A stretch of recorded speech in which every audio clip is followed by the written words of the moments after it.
Assalamualaikum. Kali ke-16 challenge. Hari ni bab ke-11 iaitu pendapat yang menghalalkan bunga bank. Ini lanjutan daripada hutang, riba semualah kan. Pengertian bunga bank. Bunga bank ni apa sebenarnya kan? Okey, nombor satu ni definisi daripada bank, situs bank, iaitu istilah bunga bank iaitu bank interest kan, iaitu sejumlah imbalan yang diberikan oleh bank kepada nasabah atas dana yang disimpan di bank tu yang dihitung dari peratus tertentu dari pokok simpanan dan jangka waktu simpanan, atau bunga bank yang tingkat bunga yang dikenakan terhadap pinjaman yang diberikan bank kepada debitornya. Dia ada dua jenis lah tu. Satu jenis bunga yang disimpan, bila kau simpan duit dalam tu nanti dapat bunga. Yang kedua yang bunga pinjaman, ialah bila kau pinjam duit kau pun kena bunga jugalah, bayar lebih lah kan. Okey, ni yang cakap bunga bank ni halal ke haram? Ada yang jawab sikit tak apa kan, sikit je, kalau banyak tak boleh dah. Macam alung tu kan banyak kan, ni sikit setakat berapa persen dia kan, kita boleh. Tapi sebenarnya kita tengok untuk menghukuminya tu dia sangat kritikal lah nak cakap halalkan haram kan. Halalkan haram tu kita kena tak boleh ikut logik je, kita kena cari apa yang ada dalam Allah cakap kan, dalam dalil dalam syariat ke dalam Quran. Iaitu tergantung pada analisis fikih yang ada dalam bank tu, transaksi dia tu lah, apa hubungan bank tu dengan si nasabah tu kan, yang kredit duit, debitor tu. Ini sangat penting kerana kalau salah kita analisis tu, salah lah dia punya kesimpulan ni bunga bank tu apa. Contoh yang keliru ialah hubungan bank tu dengan hubungan nasabah dengan bank ialah mudharabah.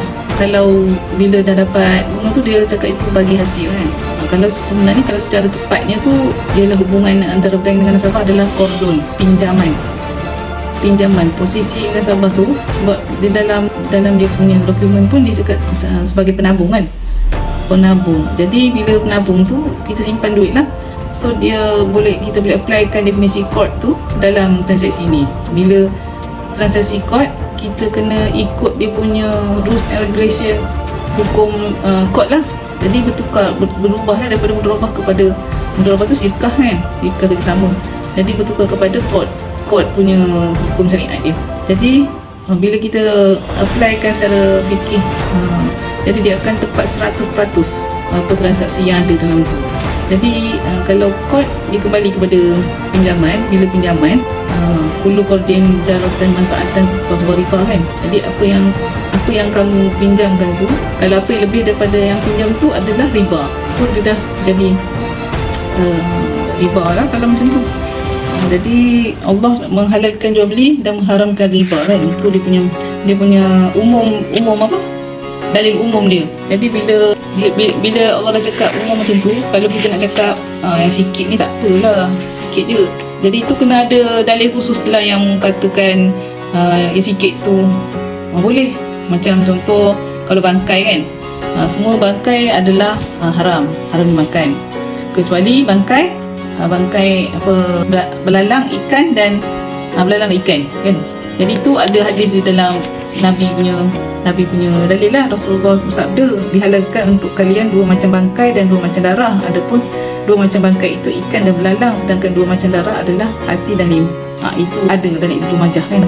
Jadi bila kita ikut logik je, riba kalau sikit boleh, itu perlukan dalil yang macam ni lah tadi. Kalau tak ada, kita tak boleh cakap boleh kan. Dalil umum tetap keumumannya selama tak terdapat dalil yang mengkhususkannya.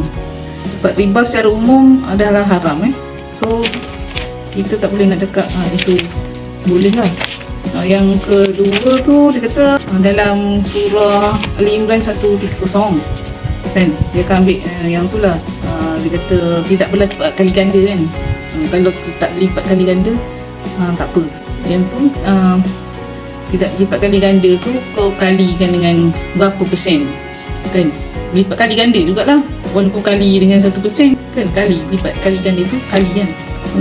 Sebab dia cakap yang tadi kata apa daripada surah 130 tu kan, tidak lipat kali ganda. So kalau tak lipat boleh lah. Jadi itu orang cakap mafhum mukhalafah. Dia cakap sebaliknya, benda tu cakap A, kau cakap B kan, macam tu. makna mafhum mukhalafah, dia punya maksud dia ialah maksud yang tersirat. Makna dia macam contohnya kalau dalam teks ni dia cakap, dan janganlah kamu membunuh anak-anakmu kerana takut miskin. Ini daripada Al-Quran Isra 31. Dia kata kat sini kan dia punya tu cakap jangan membunuh anak kerana takut miskin. Kalau dia faham maksud tersirat pula, dia cakap so kalau tak bukan kerana takut miskin, bolehlah bunuh anak tu. Contoh dia macam dia nak anak lelaki tapi dia mengandung anak perempuan, jadi dia nak bunuh anak tu lah, nak gugur anak tu. Macam tu boleh ke? Jadi benda ni dia bukan macam tu. Kalau tak ada teks yang mantuk tu yang terang jelas, dah orang kata jangan bunuh tu dah terang, tidak boleh kita nak fikirkan yang maksud tersirat pula. Tersirat tu dan macam pula lagi jauh kan. Lepas tu contoh dia sebab ada pula lagi lain-lain ayat dia cakap, dan barang siapa yang membunuh seorang mukmin dengan sengaja, maka balasannya lah ke jahanam dan kekal di dalamnya. Yang Nisa 23. Dan ada lagi lah, hai orang beriman, diwajibkan ke atas kamu kisas berkenaan dengan orang yang dibunuh. Al-Baqarah 178. Jadi banyak yang teks yang mantuk, yang jelas terang teks dia. Kita tak boleh nak cakap benda tersirat tu yang sebaliknya kan, makna yang sebaliknya. Kalau nak cakap yang sebaliknya, kena cari dalil yang mengecualikan tu lah. Kalau ada yang mengecualikan macam yang bangkai tadi kan, yang bangkai tu Allah haramkan bangkai, lepas tu ada dalil yang kata kalau makan dua jenis bangkai yang boleh makan, ikan dengan belalang, itu ada dalil yang mengecualikannya, mentaksiskannya. So yang macam tu boleh. Kalau tak ada, kalau tak ada tu maknanya kita pakai logik akal lah. Yang tu tak diterima lah dalam kaedah usul fikir. Kita boleh main ikut logik itulah. Okay. Yang bunga yang sikit boleh, yang bunga yang banyak tak boleh. Itu dia sejajar dengan pemikiran kapitalis yang mengatakan usury. Usury tu diharamkan dalam agama dia kan. Dan interest tu sikit tu boleh. Jadi dia ambil daripada situ jugalah dia punya idea tu, jadi diterapkan kepada kita. Jadi itu yang kita cakap interest sikit boleh, tapi kalau yang banyak usury tu tak boleh. Jadi kita tak boleh main ring macam tu je lah. Kita kena cari dalil yang kata boleh, jadinya itu tak boleh lah. Sikit ke banyak ke sama tu tak, itu tidak boleh kerana menyalah mantuk ni kaedah usul fikir tu benda yang Allah dah cakap tadi terang-terang kan. Mantuk tu terang-terang lah. Jangan kau Allah haramkan riba tu kan. Kalau cakap haramkan riba walaupun sikit ke banyak ke, so Allah telah menghalalkan jual beli dan mengharamkan riba. Al-Baqarah 275. Hai orang yang beriman, yang ni yang next tu, hai orang yang beriman, bertakwalah kepada Allah dan tinggalkan sisa riba. Yang kedua, ayat kedua 278. Dan jika kamu bertaubat dari pengambilan riba, maka bagimu pokok hartamu. Kau punya pokok tu je lah, jangan ada tambah-tambah tu lah, tak boleh. Ini 279. Penjelasan dia tu hukumnya tak boleh lah. Walaupun cakap sikit boleh kan, sebenarnya tak boleh. Ini ada 9 jenis, 9 alasan menghalalkan riba ni. Salah satunya lah yang tidak boleh kali ganda tu lah kan. Yang kedua tu, bunga bank halal kerana pengembalian kebajikan. Kebajikan tu maksudnya, kalau kau, contoh senang, kalau kau bagi aku 100, kau tambahlah sikit kerana ihsan kebaikan dengan rasa macam dah menolong kita kan. Jadi kita punya kebaikan kita bagi lebih. Macam tu. Jadi tu tak boleh lah. Kedua kan. Yang ketiga, bunga bank halal kerana kondisi darurat. Yang ni pasal darurat, maksud darurat sendiri bila kita dah nazak ke atau dah hampir mati ke, kalau tak ambil tu kita boleh mati, itu darurat. So kalau kita ambil loan dengan bank, kita boleh mati ke tak? Itu tak tepat kan, dia punya darurat ke sini. Nombor 4 ni, bunga bank halal kerana pinjaman produktif. Produktif dia punya claim, pendapat dia cakap kalau untuk bisnes ke, untuk dapat keuntungan daripada bisnes lah, boleh dia kata. Kalau konsumtif tu kalau kau sendiri beli barang kau, macam beli kereta ke, beli rumah sendiri punya, itu kata tak boleh. Kalau produktif boleh. Itu pendapat yang keempat. Yang kelima, untuk mengimbangi inflasi. Inflasi ni tak semestinya inflasi, kadang-kadang deflasi juga.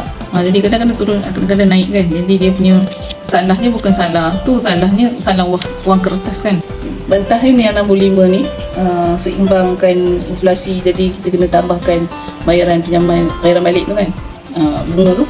Satu ialah pendapat ini hanya berdasarkan akal logik. Jadinya apa-apa yang pendapat tentang hukum Islam artinya adalah berbicara hukum. berdasarkan wahyu. Jadi kena ada dalam dalil lah dulu baru kita boleh cakap apa dia punya bukti lah kan. So yang kedua ialah penceitakan wang kertas adalah satu kesalahan. Sebab wang kertas tu tidak mempunyai nilai intrinsik, jadi dia menyebabkan inflasi yang terus menerus. Seharusnya dicetaknya wang-wang yang bersih dinar ataupun dirham yang ada nilai lah, duit tu ada nilai, bukan kertas yang tidak ada nilai kan. Jadi yang tu dah salah dari awal lah. Nombor 3, perekonomian itu tidak selalu mengalami inflasi. Betul lah, dia semestinya inflasi tu inflasinya kadang-kadang diinflasi juga.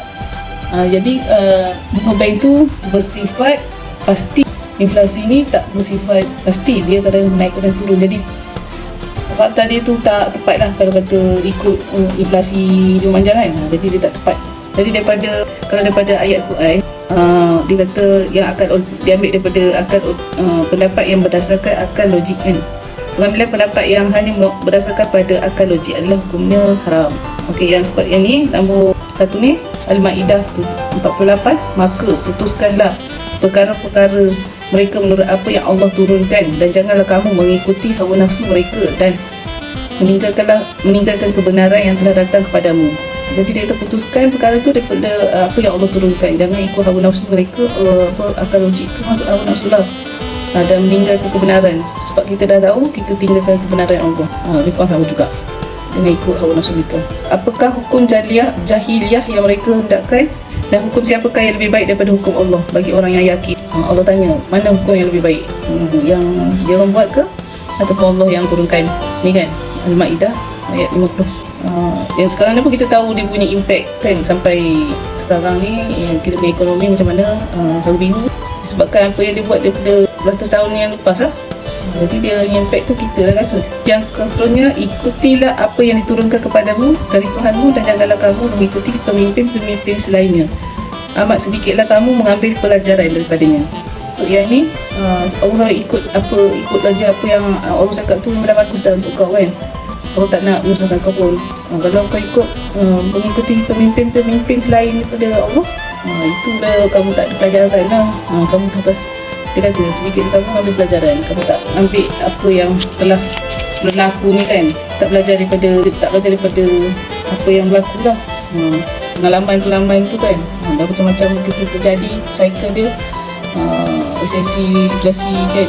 Kita tak ambil pelajaran lagi, kita tak nak tukar lagi sistem kapitalis. Still kita nak ambil juga sistem kapitalis kan. Allah dah bagikan sistem Islam yang sempurna ni, yang kita kena ubah lah, berani lah kan. Satu lagi, pencetakan wang kertas adalah satu kesalahan daripada awal lah. Sebab Allah dah jadikan dinar dengan dirham tu mata wang, dan kita ikut ikut genius buat kertas kan. Wang kertas tu tidak ada nilai. Kalau kita pergi negara lain pun, duit kita pun dah tak boleh nak pakai kan. Kat situ pun dah nampak lah.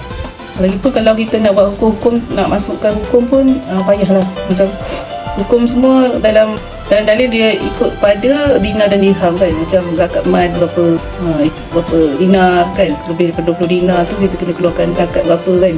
Dia konsumen, banyak benda yang hukum terlibat dengan dinar dan dirham. Jadi bila nak convert tu, dia jadi macam lain-lain lah kan.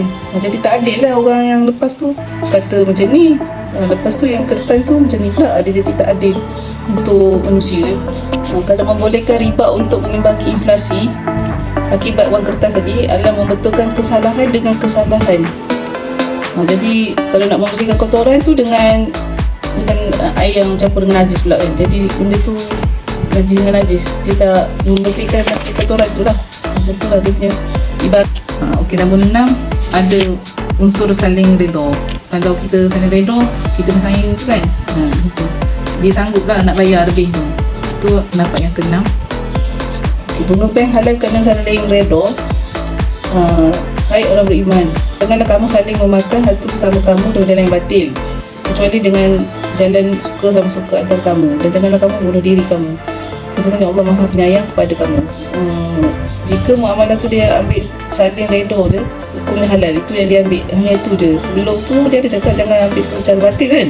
Jadi dia ambil yang saling redha tu, dia kata halal je lah kalau saling redha. Tapi kalau suka sama suka tapi benda yang dalam benda yang haram, contohnya kalau berzina kan, suka dengan suka kan, tetap dia jadi haram lah walaupun suka sama suka.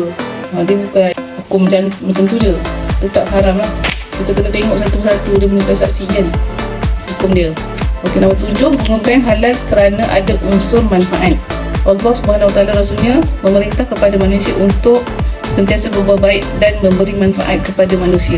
Jadi, dan yang kedua ni, dan berbuat baiklah kepada orang sebagaimana Allah telah berbuat baik kepadamu, dan janganlah kamu berbuat kerosakan di muka bumi. Sebenarnya Allah tidak menyukai orang yang membuat kerosakan. Al-Qasas 77. Sebaik-sebaik manusia adalah yang paling bermanfaat bagi orang lain. Tabrani. Jadi dia fikir buat kesimpulan, bunga bank halal kerana memberi manfaat kepada kedua belah pihak. Pendapat ini batil kerana sesuatu yang bermanfaat tidak selalunya halal. Sesuatu yang manfaat itu kadang-kadang halal, kadang-kadang sesuatu itu manfaat itu kadang halal, kadang haram. Jika sesuatu yang manfaat itu hukumnya haram, hukumnya tetap haram, tidak berubah menjadi halal. Standard perbuatan manusia adalah mengikut syariah, bukan mengikut pada standard akal manusia. Apa kalau Allah cakap apa yang halal tu memang selalunya baik, dan apa yang haram tu selalunya buruk walaupun bermanfaat. Contohnya minuman arak lah. Kalau arak dan judi kan, walaupun ada kebaikan tapi memang dosa dan keburukannya adalah lebih besar daripada manfaatnya. Kita boleh tengok dah statistik dia orang minum arak macam mana kan, nak abuse-nya dengan accident, dengan penyakitnya kan. Sebab tu Allah tahu ke depan tu macam mana untuk manusia. Jadi kita kena akur pada inilah untuk kebaikan kita. Bunga bank halal kerana di zaman Nabi. Nombor 8, bunga bank halal kerana di zaman Nabi belum ada bank. Tanggungjawab tu adalah berlaku pada individu, bukan pada institusi. Apa yang nak di akhirat tu yang akan ditanya tu individu lah kan. Jadi kalau dia cakap sebab dulu tak ada bank, sekarang ada bank, boleh lah. Tapi sebenarnya tak tepat lah. Kalau kau buat satu antara individu salah, buat secara lembaga institusi yang besar lagi haram lah, ramai-ramai lagi buat kan. Jadi normal pula ke apa, dan bisa dari undang-undang pula boleh kan. Jadi itu lagi menghalalkan yang haram lah kan. Nombor 9, bunga bank halal kerana bank milik negara. Hujah dia cakap Allah telah menghalalkan jual beli dan mengharamkan riba. Dalil umum tetap dalam keumuman selamanya, tidak ada dalil yang mengkhususkannya, yang mengecualikannya.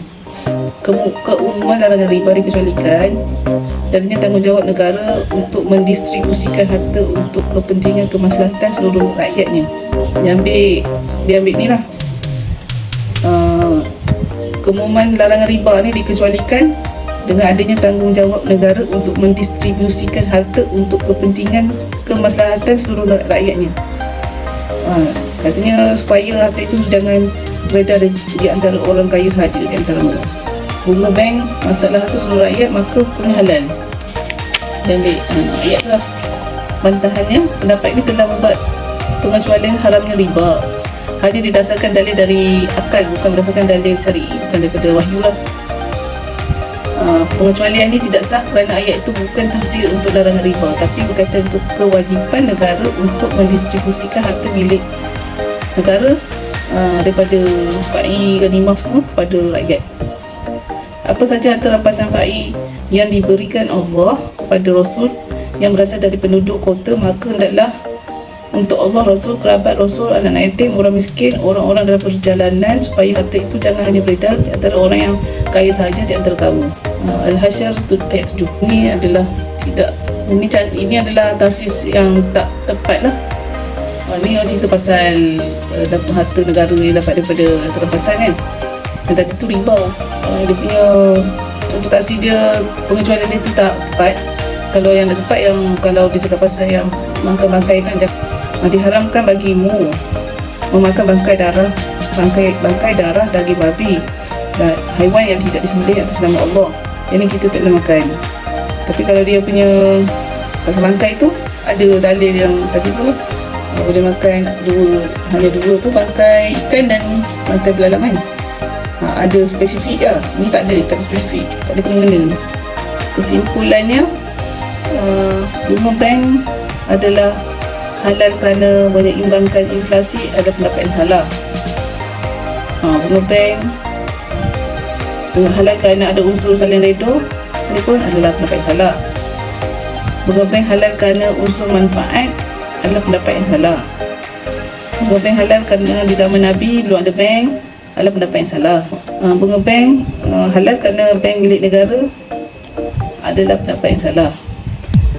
Bunga bank halal kerana tidak berlipat kali ganda adalah pendapat yang salah. Bunga bank memberi adalah pinjaman produktif adalah pendapat yang salah. Bunga bank halal kerana pengembalian kebajikan adalah salah. Dan bunga bank halal kerana darurat adalah salah. Jadi ada 9 ni pendapat bunga bank yang tidak tepat. Itu je setakat hari ini. Nanti kita akan sambung balik untuk seterusnya. Assalamualaikum. Bye.